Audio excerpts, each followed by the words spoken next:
लेकिन एक सवाल है जो आज हर एक बेटी, हर एक बहू और हर एक माँ के दिल में चल रहा है कि आखिर एक लड़की कितना दर्द सहकर चुप रहती है। शादी के दिन ट्विशा ने भी सपने देखे होंगे। उसने भी सोचा होगा कि उसे एक नया परिवार मिलेगा, उसे एक माँ मिलेगी, एक नया घर मिलेगा। लेकिन कई बार घर की दीवारें तो बहुत सुंदर होती हैं, मगर उसमें रहने वाले लोग और उनके अंदर रिश्तों की हवा जहरीली। नार्सिसिस्टिक मदर इन लॉ का सबसे बड़ा एग्जाम्पल है गिरिबाला सिंह, जिसने नार्सिसिस्ट होने के सारे संकेत दे दिए। उसने अपनी बहू का कैरेक्टर असैसिनेशन किया, उसे शर्मिंदा किया, कंट्रोल किया। उसने ये सब करते करते ट्विशा को गिल्टी भी महसूस करवाया। तुम ही प्रॉब्लम हो, तुम घर तोड़ रही हो, तुमने सब डिस्ट्रॉय कर दिया। और धीरे धीरे एक खुश लड़की ने अपनी पहचान खो दी।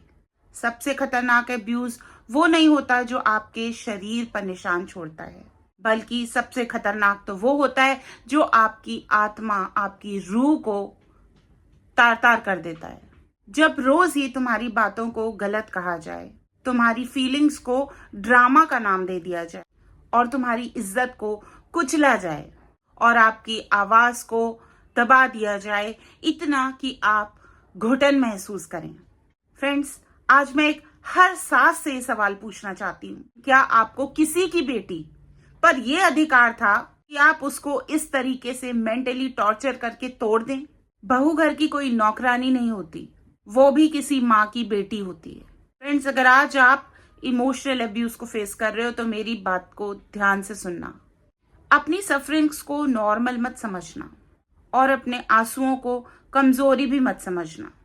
हेल्प मांगो, एविडेंस संभालो, अपनी फाइनेंशियल इंडिपेंडेंस पर काम करो और सबसे जरूरी, अपने आप को कभी मत खो।